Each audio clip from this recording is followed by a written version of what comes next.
friends, hello, welcome back. Welcome back to another monthly wrap up. We have another month in the books, and I didn't even realize that was a pun, but we're gonna be talking about May and the books I read in May, so let's get into it.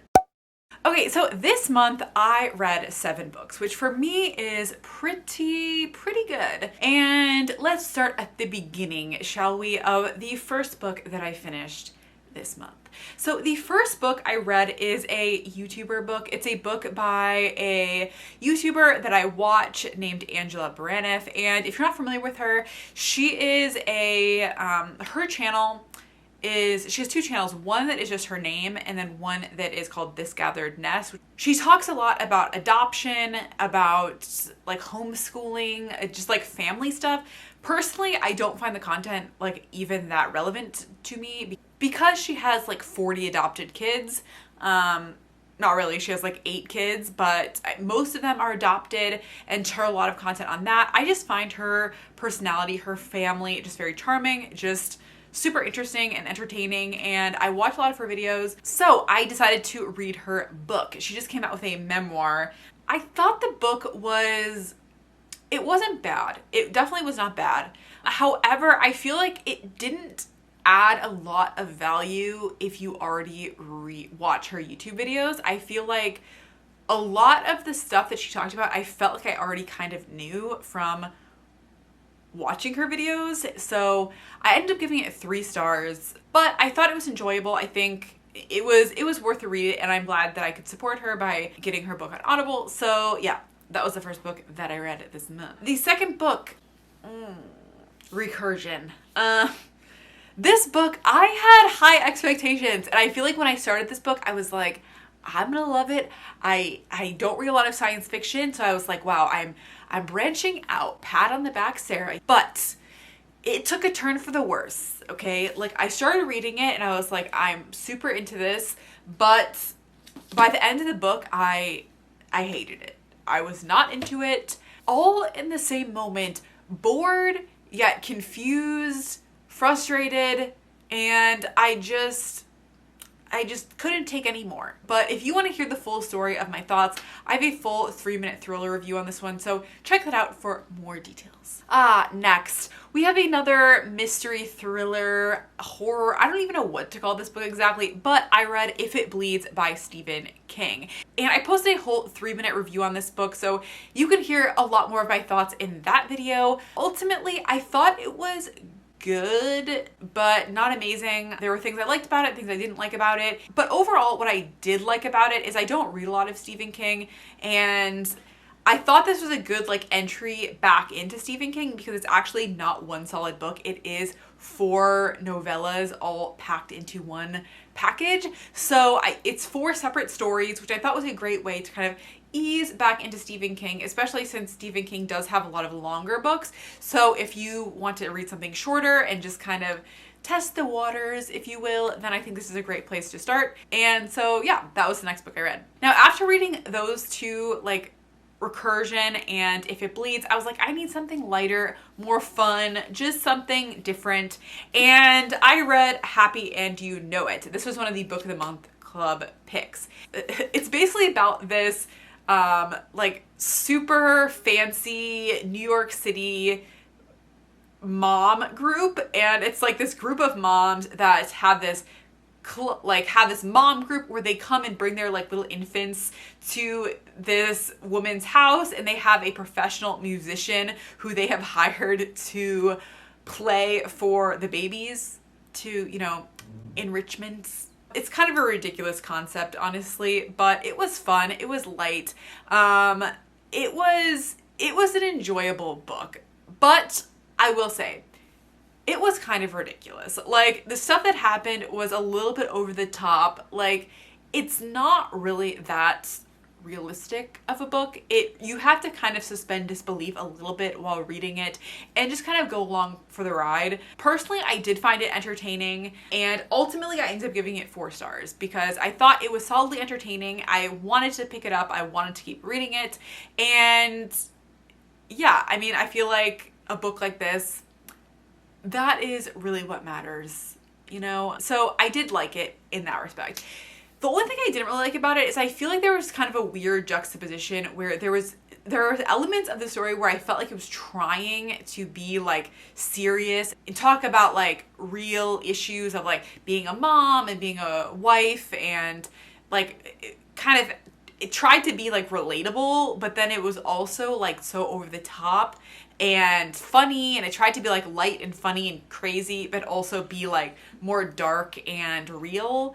And I felt like I feel like it should have just picked a lane a little bit, you know? Like, it just felt a little bit too, like it was trying to do everything. And I feel like if it just was on more one side of the fence in that regard, I feel like I could have given this book 5 stars, but it was just not quite there for me. So I ended up giving it 4 stars. Next, another book that I also made a 3-minute thriller review on.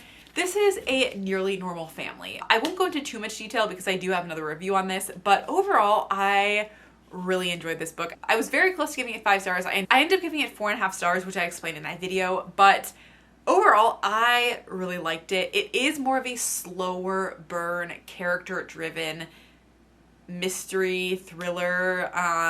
Basically, this book is about a family with a mom, a dad, and a teenage daughter, and one day the teenage daughter ends up being like one of the prime suspects in a murder of a much older man, and the family is kind of sent into a bit of a frenzy after that, as you can imagine. And the story takes us through the perspectives of each of the members of the family and kind of the story that unfolds. So I would really recommend this, especially if you like more character-driven books. It is more of a slower pace, so if you don't love that, then, you know, maybe pass on it. But personally, I really liked it. Whew! Now we have another one that unfortunately kind of missed the mark for me. This was The Knockout Queen. This book is basically, I guess you could describe as like a coming of age story. So basically it's about these 2 misfit teenagers, and it's kind of a story of their high school years.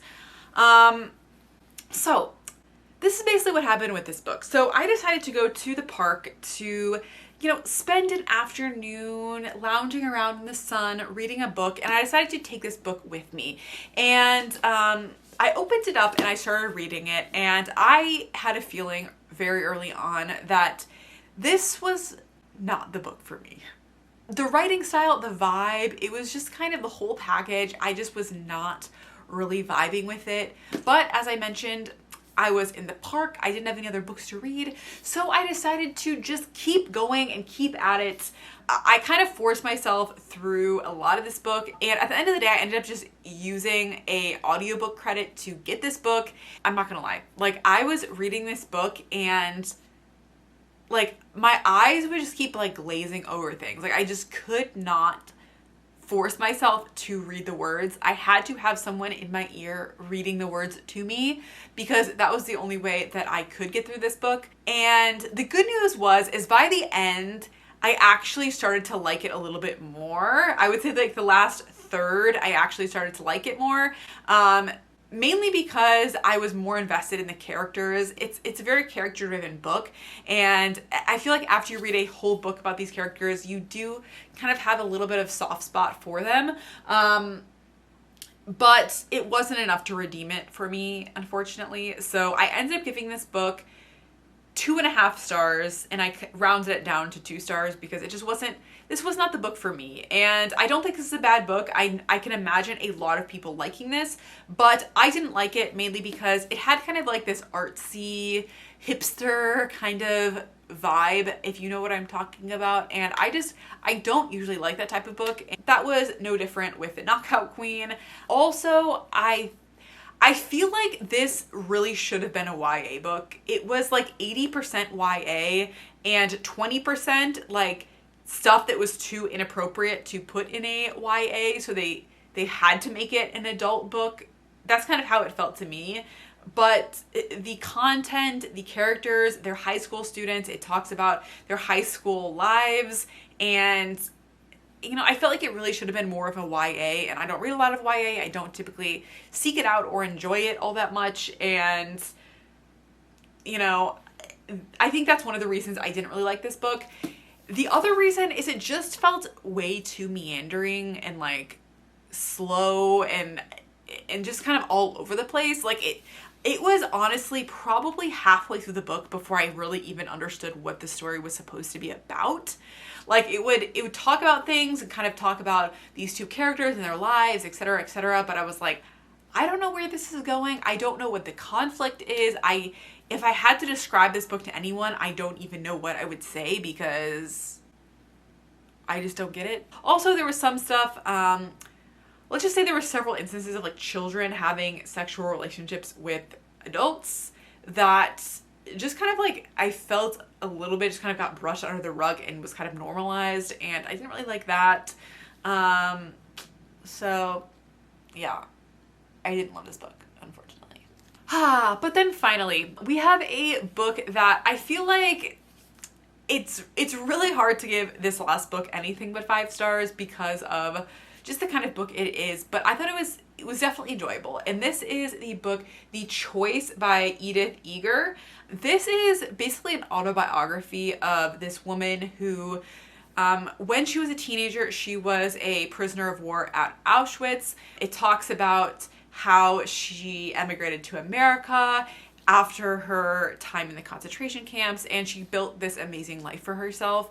So currently I'm working on a video reviewing Bill Gates's book recommendations, and so I'm reading 5 of his latest book recommendations, and this was one of them, and I can definitely see why this would be a recommendation of his. It was very moving, inspirational. I definitely found myself tearing up a few times throughout this book. The only thing I didn't really necessarily expect that I don't know if I loved about it was it definitely was more of an autobiography versus like it was less about how the reader could take lessons from the book and like implement them in their life. It was really more of an autobiography, and that's not a criticism of the book. I just didn't necessarily expect that, so I was kind of missing that aspect of it. It does talk a lot about her childhood, about her teenage life. It talks about basically her whole entire life. So if you aren't into like autobiographies, then you may not like this book, but personally I thought it was worth a read. It's also available on Scribd, so it was included in what I'm already paying for Scribd. So it was worth it in my opinion. So yeah, that's it. If you have read any of these books, I would love to know your thoughts on them. Do you agree with my opinions? Do you disagree? Do you have the same rating? Do you have a different rating? I would love to know. And until next time, guys, bye.